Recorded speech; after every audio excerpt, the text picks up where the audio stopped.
폭염과 가뭄은 식량 문제와 직결됩니다. 고온과 물 부족은 농작물의 생육 부진과 작황 감소, 가축 폐사로 이어져 농축산물 수급 전반에 부담을 줍니다. 산업 측면의 파급도 가볍지 않습니다. 지구적 기후변화가 임계점에 다가서고 있다는 경고가 이어지고 있습니다. 40도의 폭염은 더 이상 남의 나라 이야기가 아닙니다. 인간의 힘으로 기상을 바꿀 수는 없지만 피해의 크기는 준비의 수준이 결정합니다. 올해 여름 한반도는 지난해에 이어 태풍의 직접 영향권에서 벗어날 가능성이 큰 것으로 분석됩니다. 상층의 티베트 고기압과 중하층의 북태평양 고기압이 한반도 상공에 겹쳐 자리 잡는 이른바 이중 열동 구조가 형성돼 있기 때문입니다. 태풍은 북태평양 고기압의 가장자리를 따라 북상하는데 고기압 세력이 한반도를 두껍게 덮고 있는 현재의 기압계에서는 태풍이 이 벽을 뚫고 올라올 통로 자체가 열리지 않습니다. 해수면 온도 상승으로 태풍의 강도가 과거보다 강해진 점을 고려하면 강한 태풍이 한반도를 비껴가는 것 자체는 재해관리 측면에서 다행스러운 일입니다.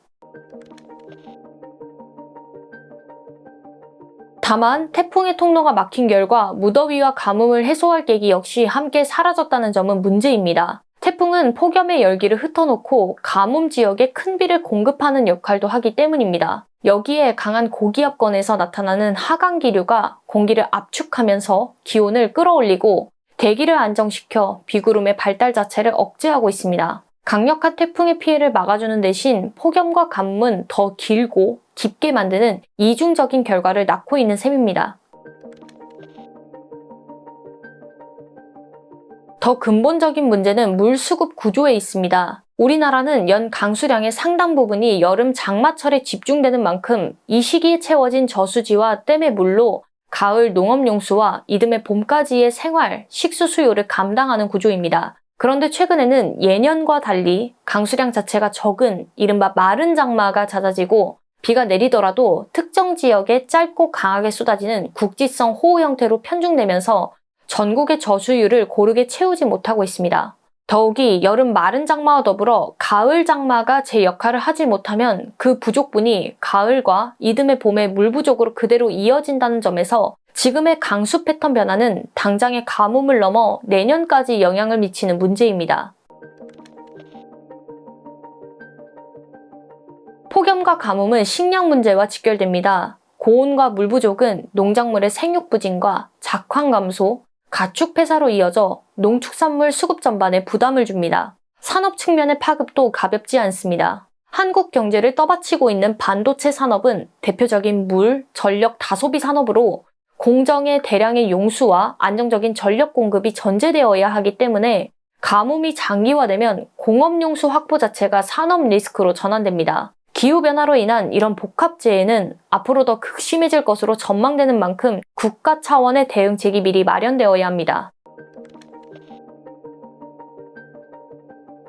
먼저 물그릇 자체를 키워야 합니다. 신규 댐 건설과 기존 댐의 증고를 통해 마른 장마에도 농업, 공업용수와 식수, 발전용 수량을 안정적으로 확보할 필요가 있습니다. 다음으로 새는 물을 막아야 합니다. 노후 상하수도관에서 발생하는 누수는 애써 확보한 수자원을 그대로 흘려보내는 것이므로 노후관 교체 사업을 계획적으로 앞당겨야 합니다. 아울러 빗물을 흘려보내지 않고 자원으로 쓰는 체계가 필요합니다. 과거 건국대 야구장 부지에 들어선 스타시티 주상복합 건물은 지하 주차장 아래에 대형 빗물 저류조를 설치해 폭우 때는 주변 침수를 막는 완충 역할을 하고 평시에는 저장한 빗물을 화장실, 조경용수로 사용할 수 있도록 하였고 심지어 근처 화재 진압 용수로 언제든 활용할 수 있도록 설계되어 있다고 합니다. 이런 모델을 참고해 일정 규모 이상의 신규 건축물에 빗물 저류 이용시설 설치를 제도화하고 재건축, 재개발 단지에는 설치를 의무화하되 국가 보조금으로 건축비 부담을 덜어주는 방안이 함께 검토되어야 합니다. 흔히 한국은 유엔이 지정한 물 부족 국가로 알려져 있지만 이는 한 민간 연구기관의 분류가 와전된 것으로 정확히는 인구 대비 가용 수자원이 넉넉지 않은 물 스트레스 상태에 가깝다는 평가가 일반적입니다. 어떤 분류를 적용하든 짚어야 할 지점은 강수가 여름철에 집중되는 우리나라에서 지금까지 큰 제약 없이 물을 쓸 수 있었던 것이 댐과 저수지 같은 저수 인프라가 계절 간 수급 격차를 메워준 결과였다는 사실입니다. 그런데 마른 장마와 국지성 호우로 장마철 저수가 불안정해지면서 이 인프라가 전제로 삼아온 여름철의 안정적 강수라는 조건 자체가 약해지고 있습니다. 미리 대비하지 않으면 국가적으로 심각한 상황을 마주할 수 있습니다.